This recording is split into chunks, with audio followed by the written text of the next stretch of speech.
MBC 뉴스 고재민입니다.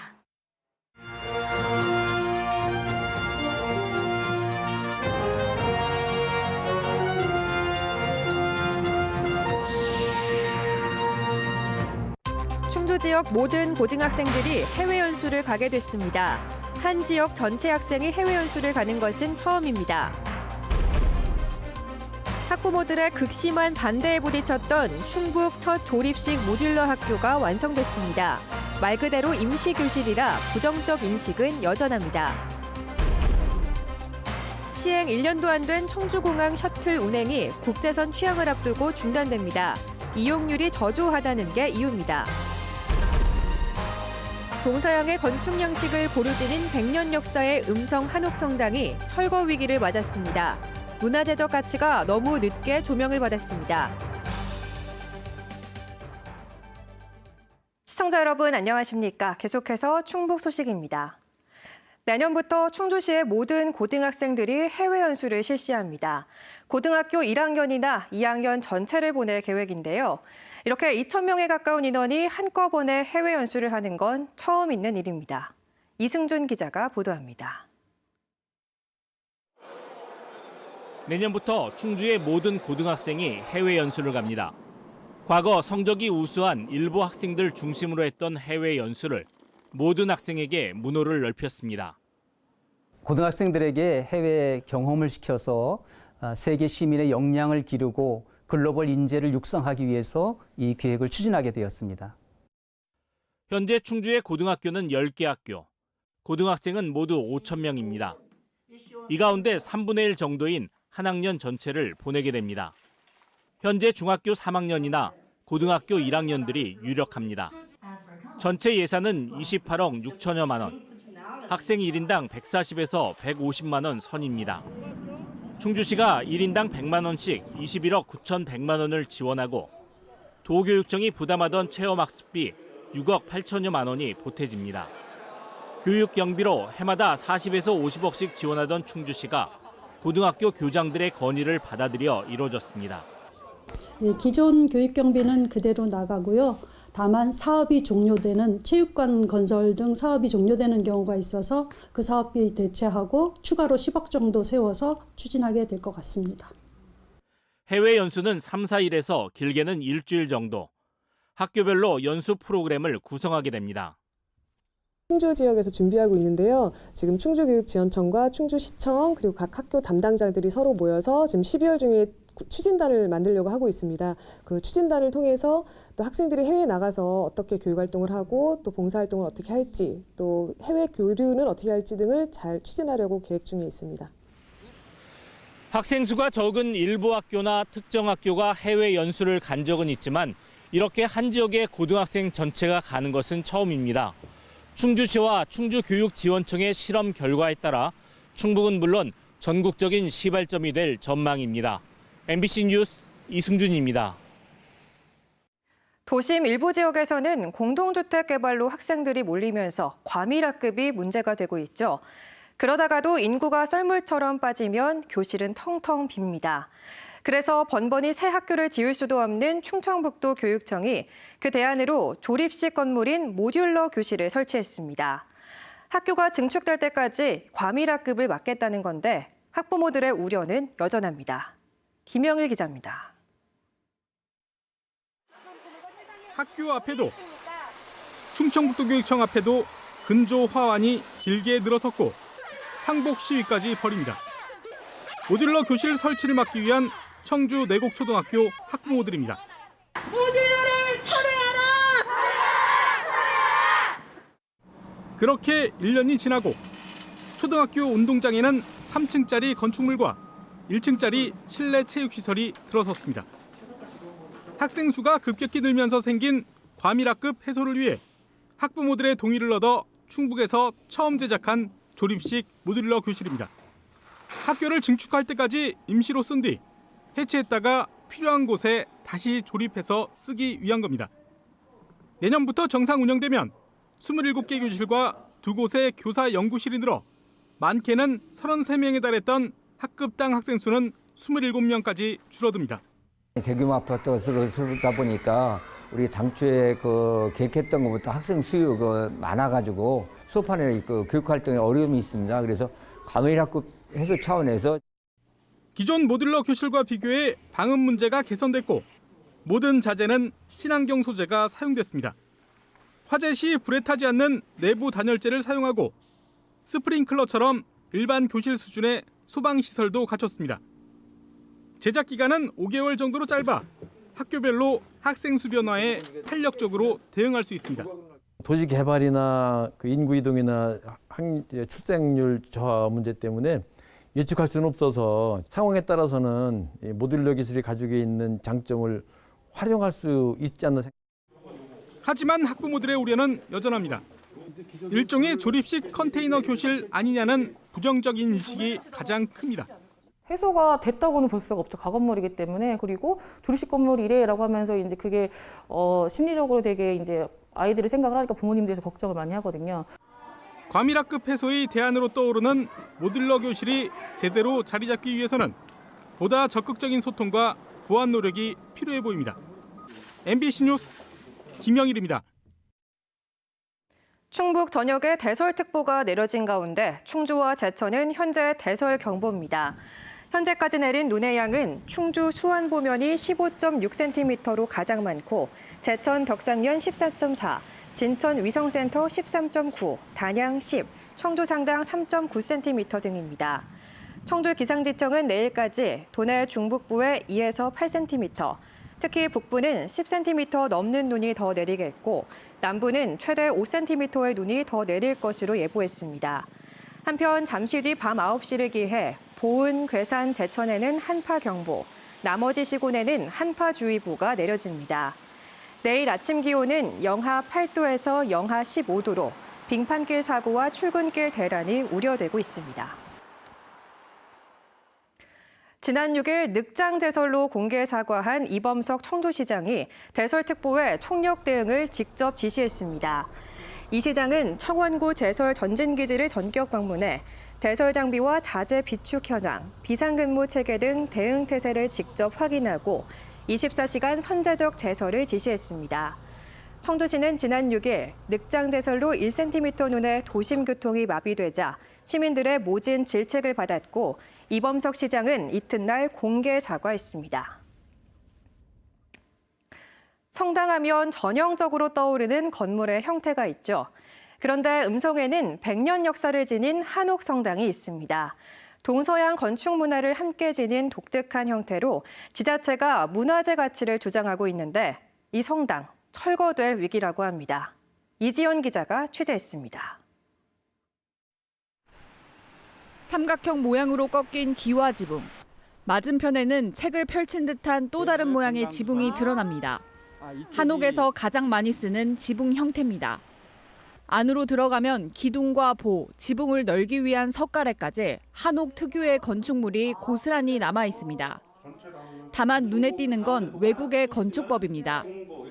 이렇게 기둥을 중심으로 3면으로 나뉘는데요. 전형적인 유럽 바실리카 양식을 따르고 있습니다.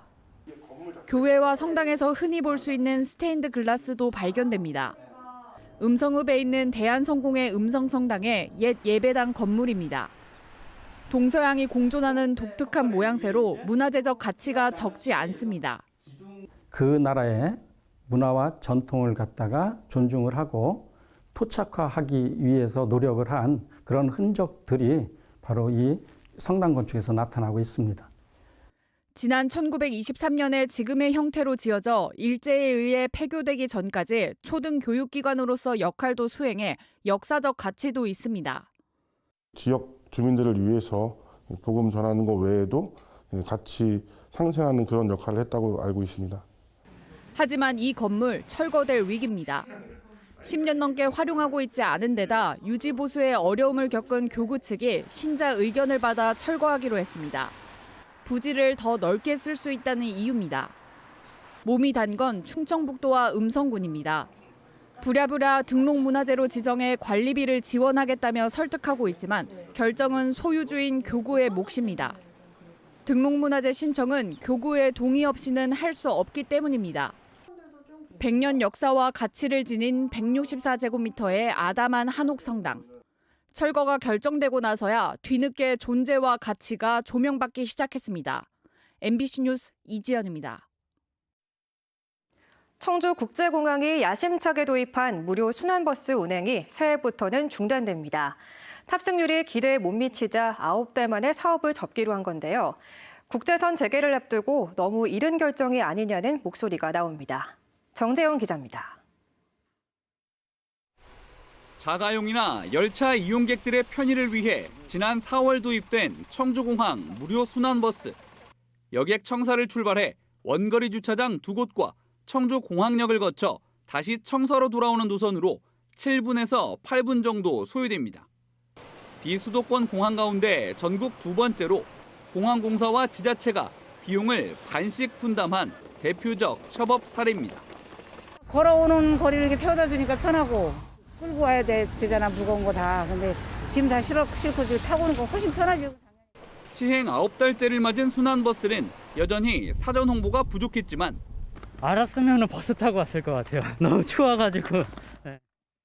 정류장별 버스 도착 시각 안내, 그늘막 설치 등 사업 초기 지적됐던 문제들은 상당 부분 개선됐습니다. 특히 20분당 한 대로 고정됐던 배차 간격을 열차나 항공기 출 도착 시간에 맞춘 탄력 운영제로 바꿔 대기 시간도 줄였습니다. 시간이 맞으면 한 번씩 오는 건데 시간이 봐가지고 안 오면은 그냥 걸어가는 거예요. 시간이 지금 보니까 거의 15분에 한 번씩 있고 10분에도 있고 이렇게 있더라고요. 그런데 내년 1월 1일부터는 이 서비스를 받을 수 없게 됩니다. 공항공사 본사가 탑승객 부족 등을 이유로 사업 중단을 결정한 겁니다. 공항공사는 버스 정원을 25명으로 잡아 시행 7개월간 평균 탑승률을 약 19.4%로 평가했는데 실제로는 정원을 16명으로 개조한 버스라 실제 실적은 10%포인트 이상 높은 30.3%입니다. 또 혹서기인 8월에 약 44%를 기록했을 정도로 계절별 탑승률 차이가 크다는 점과 최고 수요가 예상되는 11월부터 3월까지 겨울철 통계는 반영하지 않았습니다. 응답자의 96%가 이용할 의향이 있다고 답한 공항 자체 설문조사 결과와도 다른 결정입니다. 국제선 재개를 코앞에 둔 만큼 좀 더 지켜봤어야 한다는 목소리가 나오는 이유입니다. 저요? 한 3-4번은 이용한 것 같아요. 항상 대중교통 이용해서 왔다 갔다 하거든요. 그래서 계속 이어져서 사업 됐으면 좋겠어요. 어렵게 일자리를 구한 버스기사 3명도 이달 말이면 떠나야 합니다. 정년을 하고 여기를 온 건데 어디 또 마땅히 들어가기도 금방 어디 들어갈 데도 없는 거고 난처하지요 뭐. 청주공항은 본사 결정을 따라야 해 아쉽다며 장기적으로 대안을 찾겠다는 입장을 밝혀왔습니다. MBC 뉴스 정재영입니다. 중부내륙 연계발전 특별법 추진을 요구하는 충북 권역별 순회 결의대회가 남북권부터 시작됩니다.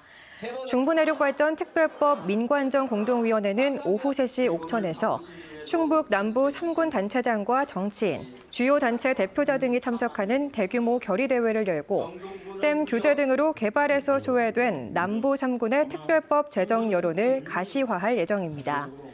특히 옥천군은 군 전체 면적의 83.8%가 규제에 묶여 엄청난 희생을 감수해야 했다며 특별법 제정 촉구에 앞장섰습니다. 결의대회는 다음 달 충북 중부권과 북부권에서 관역별로 이어질 예정입니다. 중부내륙 특별법 공동위원회는 특별법 제정 여론을 확산하기 위해 김영환 지사를 중심으로 구성된 민관정 범도민 기구입니다. 충청북도가 겨울 꿀벌 실종 피해를 막기 위한 전담 대책반을 운영합니다. 동물방역과와 축수산과 등 7개 과가 참여하는 대책반은 꿀벌 실종 피해 저감 대책을 수립하고 주간 상황을 파악해 이상 징후가 발견되면 선제적인 조치에 나섭니다. 충청북도는 꿀벌응의 방제적기인 7월에 방제가 충분하지 않아 지난 겨울에 이어 이번에도 월동 꿀벌 실종 피해가 우려된다고 밝혔습니다. 지난 겨울 충북에서는 전체의 19.7%인 5만 1,000여 개의 봉군이 실종 피해를 입었습니다. 내년부터 충북 학교에서 사용하는 운영 경비가 26% 이상 늘어납니다. 충청북도교육청은 학교 예산의 자율성 확대와 물가 인상률을 고려해 내년부터 학교별로 사용할 수 있는 운영 기본 경비를 평균 26.7% 인상하기로 했습니다. 이에 따라 전체 학교 운영 경비 예산은 2,651억 원으로 559억 원이 늘게 됩니다. 늘어난 예산은 맞춤형 학생 성장 지원과 현장 체험 학습 활성화, 탄소 중립 환경 교육 추진 등에 사용됩니다. 진천 지역의 가파른 인구 증가에 발맞춰 각종 폐기물 처리 시설도 대폭 증설됩니다. 진천구는 문백면 음식물 처리 시설 부지에 138억 원을 들여 하루 처리 용량 40톤 규모의 음식물 처리 시설을 신설하고 준공에 앞서 종합 시운전에 들어갔습니다.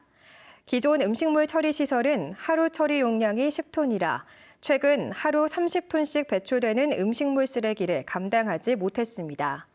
이어 음성군 맹동면 옛 매립장에 하루 40톤 규모의 재활용 선별시설을 증설해 내년 3월 가동에 들어가고 하루 50톤인 진천 음성 광역 폐기물 처리시설 용량도 2025년까지 2배로 늘릴 예정입니다. 괴산군이 민선 8기 공약에 따라 독립유공자 명예수당을 2년 만에 33% 올립니다. 괴산군은 국가유공자 예우를 강화하기 위해 현재 월 15만 원인 독립유공자 명예수당을 20만 원으로 인상하도록 독립유공자 지원 조례를 개정하고 내년부터 시행하기로 했습니다. 이어 참전 유공자와 보훈 명예수당도 내년 하반기에 인상할 예정입니다. 1989년 전교조 결성에 참여했다 해직된 충북의 교사들이 정부의 사과와 배상을 촉구했습니다. 이들은 도교육청에서 기자회견을 열어 충북의 해직 교사 24명은 전교조 활동을 이유로 가족까지 빨갱이로 낙인 찍혀 일상이 파탄나고 3명은 오랜 투병으로 세상을 떠났지만 피해 회복 방안은 전무하다며 이같이 밝혔습니다. 또 진실화해위원회도 위법한 공권력 행사로 인한 중대한 인권 침해라고 결정했다며 정부는 공식 사과하고 배상과 보상에 나서라고 요구했습니다. 충북 지역 소식 마칩니다. 시청해주신 여러분 고맙습니다.